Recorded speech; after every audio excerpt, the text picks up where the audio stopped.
പക്ഷെ സൗന്ദര്യ ചെയ്യുന്നത് തിരിച്ചാ. നൂലില് സൂചി കോർക്കാനാ സൗന്ദര്യ ശ്രമിക്കുന്നെ. ഞാൻ കാണിച്ചു തരാം. ഇതാ.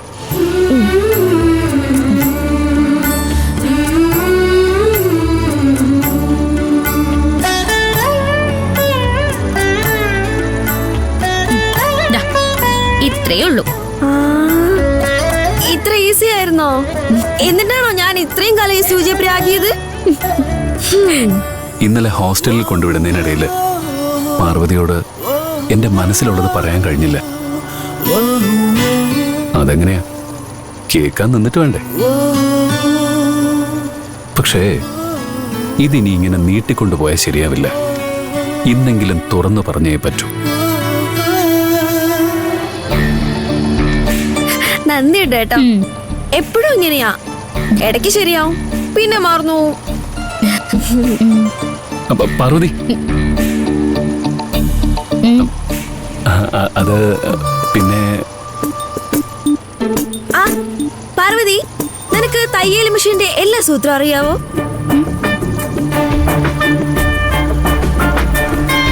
എല്ലാം ഒന്നും അറിയില്ല, കുറച്ചൊക്കെ അറിയാം.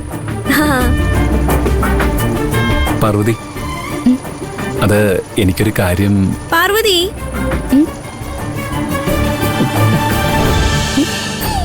എന്താ സൗന്ദര്യ?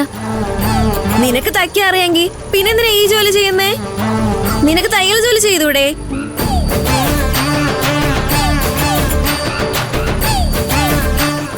ഞാൻ സംസാരിക്കാൻ തുടങ്ങുമ്പോ തന്നെ സൗസവിന് സംസാരിക്കണം. എന്തൊരു കഷ്ടം ഇത്.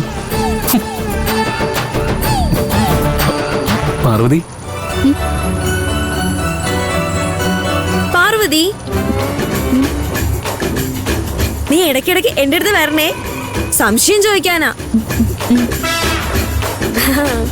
ഇല്ല, ഇതൊരു നടക്കി പോകുന്നു തോന്നുന്നില്ല. സൗസവ്, ഈ പുതിയ ഡ്രസ്സ് നിനക്ക് നന്നായിട്ട് ചേരുന്നുണ്ട് കേട്ടോ. ആണോ പ്രിയം ചേട്ടാ? നന്നായിട്ട് ചേരുന്നുണ്ടോ? പിന്നെ അടിപൊളി. നിന്റെ സൗന്ദര്യം ഇരട്ടിയായി. എനിക്ക് വയ്യ. പക്ഷെ പ്രിയം ചേട്ടാ, എനിക്കിത് ആരാ വാങ്ങി തന്നേ? നിനക്ക് ഓർമ്മയില്ലേ? ഇല്ല പ്രിയം ചേട്ടാ. പ്രിയം ചേട്ടനെ അറിയോ എനിക്കിന്ന് ആരാ വാങ്ങി തന്നെന്ന്? കരിനാഗം. അയ്യേ, ഇനി ഞാനിതിടില്ല. എടി മരക്കഴുതേ, പ്രിയം നിനക്ക് തരുന്ന ബർത്ത്ഡേ ഗിഫ്റ്റ് അല്ലേ ഇത്? ആണോ? അതെ, അത് വിട്. സൗസവ്, നീ എനിക്കൊരു ഹെൽപ്പ് ചെയ്യോ? പ്രിയം ചേട്ടനെ ഹെൽപ്പ് ചെയ്തില്ലെങ്കിൽ ഞാൻ പിന്നെ ആരെ ഹെൽപ്പ് ചെയ്യാ? പറ പ്രിയം ചേട്ടാ. ഇന്നലെ തയ്ച്ചതെല്ലാം സ്റ്റോക്ക് ഏരിയയിൽ അടുക്കി വെച്ചിരിക്കുക. എല്ലാം 100 വീതം ഇല്ലെന്ന് ഒന്ന് എണ്ണി നോക്കോ? ശരി പ്രിയം ചേട്ടാ. സമയം എടുത്ത് എണ്ണണം കേട്ടോ. അതെന്തിനാ അവളെ സ്റ്റോക്ക് ഏരിയയിലേക്ക് പറഞ്ഞയച്ചത്? അവിടെ എല്ലാം അലങ്കോലായി കിടക്കുക. അവക്ക് ഒരു ശ്രദ്ധ ഉണ്ടാവില്ല. എന്തെങ്കിലും പറ്റിപ്പോയാലോ? പാർവതി, ഇന്നലെ കൃത്യസമയത്ത് ഞാൻ അവിടെ എത്തിച്ചോണ്ട് മാഡം നിന്നെ വഴക്ക് പറഞ്ഞിട്ടുണ്ടാവില്ലല്ലേ? പിന്നെ എനിക്ക് നിന്നോട് എന്താ ഒരു ശബ്ദം കേട്ടത്? സ്റ്റോക്ക് ഏരിയ റാക്ക് സെറ്റ് വീണാണെന്ന് തോന്നുന്നു. സൗസ് ഇപ്പൊ അങ്ങോട്ട് പോയതേ ഉള്ളൂ. വാ, ഒന്ന് പോയി നോക്കാം. സൗന്ദര്യ, ഇതിനിടയിൽ സൗന്ദര്യമുണ്ട്.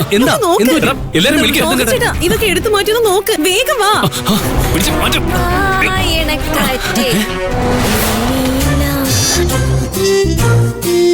എല്ലാരും എന്താ ഇവിടെ? പ്രിയം ചേട്ടാ, പ്രിയം ചേട്ടനെ എന്നെ എന്തോ ഒരു ജോലി ഏൽപ്പിച്ചില്ലായിരുന്നോ? എന്തോ ആയിരുന്നത്? ഞാൻ മറന്നുപോയി.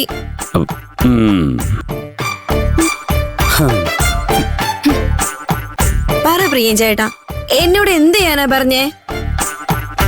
ഒന്നുമില്ല, നീ പോയി തയ്ക്ക്. ചെല്ല.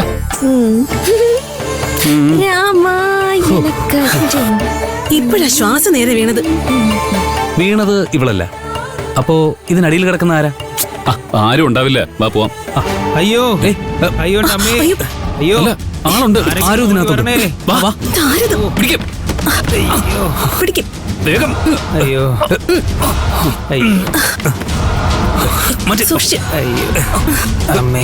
ഇങ്ങോട്ട് മാറ്റി വയ്ക്കാം.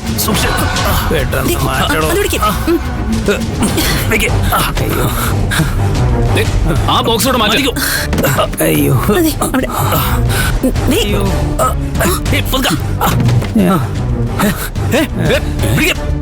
രഘു, അയ്യോ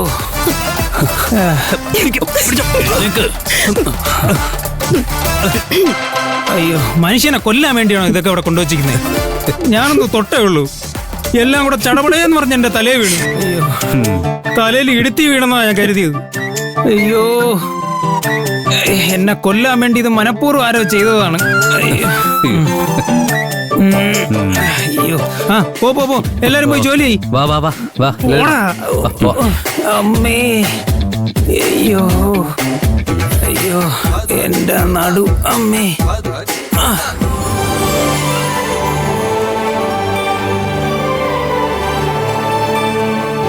ഇത്തവണ ഈ കോമ്പറ്റീഷൻ നമ്മുടെ കോളേജിൽ വെച്ച് നടത്താൻ തീരുമാനിച്ചത് നിങ്ങളുടെ ഭാഗ്യമാണ്.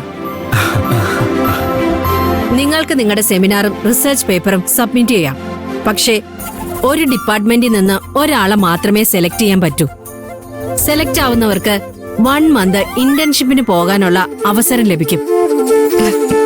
ഈ ഡിപ്പാർട്ട്മെന്റിൽ നിന്ന് ആരാ സബ്മിറ്റ് ചെയ്യാൻ ആഗ്രഹിക്കുന്നത്? പ്രീതിയായിരിക്കും നല്ലതെന്നാ എനിക്ക് തോന്നുന്നത്. പ്രീതി, നീ റെഡിയല്ലേ?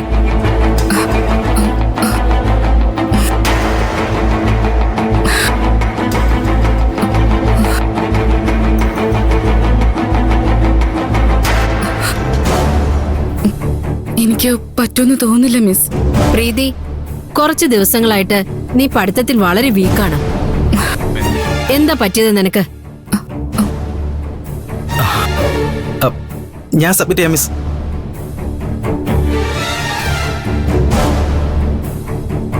സിദ്ധാർത്ഥിന്റെ മനസ്സിലുള്ള ടോപ്പിക് പറയൂ. 10 വർഷത്തിനിടയിൽ ഏവിയേഷൻ ഇൻഡസ്ട്രിയിൽ നടന്ന ചേഞ്ചസ് ആണ് മാം എന്റെ ടോപ്പിക്. Very good.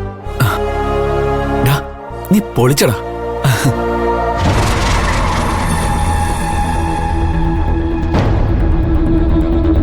ആർക്കെങ്കിലും ബെറ്റർ ഐഡിയ ഉണ്ടോ? ബെറ്റർ ഐഡിയോ? ഇതിനേക്കാളും ബെറ്റർ ഐഡിയ ആര് പറയാനാ? ഉണ്ട് മിസ്.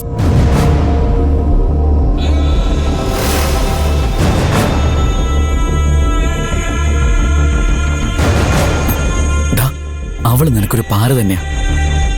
നീ വീണ്ടും സെക്കൻഡ് സ്ഥാനത്തേക്ക് പോവും, അതുറപ്പാ. എന്താ നിന്റെ ടോപ്പിക് പറയൂ. ആർട്ടിഫിഷ്യൽ ഇന്റലിജൻസിന് എയ്റോനോട്ടിക്കലിലുള്ള പ്രസക്തി. Excellent topic.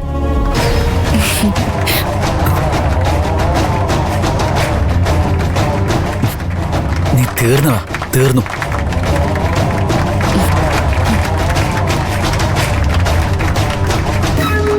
Thank you.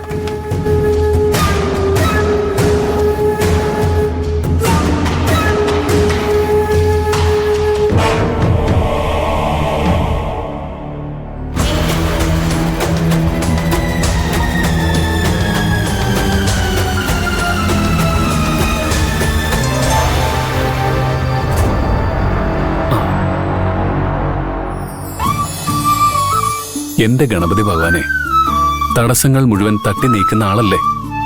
ഞാൻ എന്റെ മനസ്സിലുള്ളത് അവളോട് തുറന്നു പറയാൻ ശ്രമിക്കുമ്പോഴല്ല തടസ്സങ്ങളാ. അതെല്ലാം ഒന്ന് നീക്കി തന്നൂടെ? വെറുതെ വേണ്ട, മോദകമോ നാളികേരോ എന്ത് വേണമെങ്കിലും ഞാൻ തരാം. പ്ലീസ്, എനിക്കവളെ അത്രയ്ക്ക് ഇഷ്ടമായതുകൊണ്ടാ. എന്റെ പൊന്നു ഗണപതി ഭഗവാനല്ലേ, എന്റെ ഈ പ്രാർത്ഥന ഒന്ന് കേൾക്കൂലേ? എന്റെ ആഗ്രഹം. എന്താ സാവിത്രിച്ചി? പ്രിയൻ എനിക്കൊരു ഉപകാരം ചെയ്യൂ. കാശ് എന്തെങ്കിലും വേണോ? അയ്യോ, കാശൊന്നുമല്ല. പിന്നെ എന്റെ മോന്റെ അസുഖത്തെപ്പറ്റി ഞാൻ പറഞ്ഞിരുന്നല്ലോ.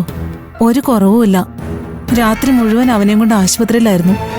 ലീവ് ചോദിച്ചാൽ തരില്ലല്ലോ. അതുകൊണ്ട് അവനെ അടുത്ത വീട്ടിലാക്കിയിട്ടാണ് ഞാൻ വന്നിരിക്കുന്നത്.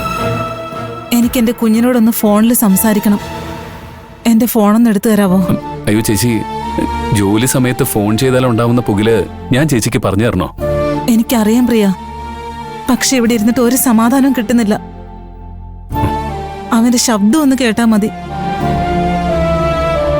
ഒരു 2 മിനിറ്റ് മതി.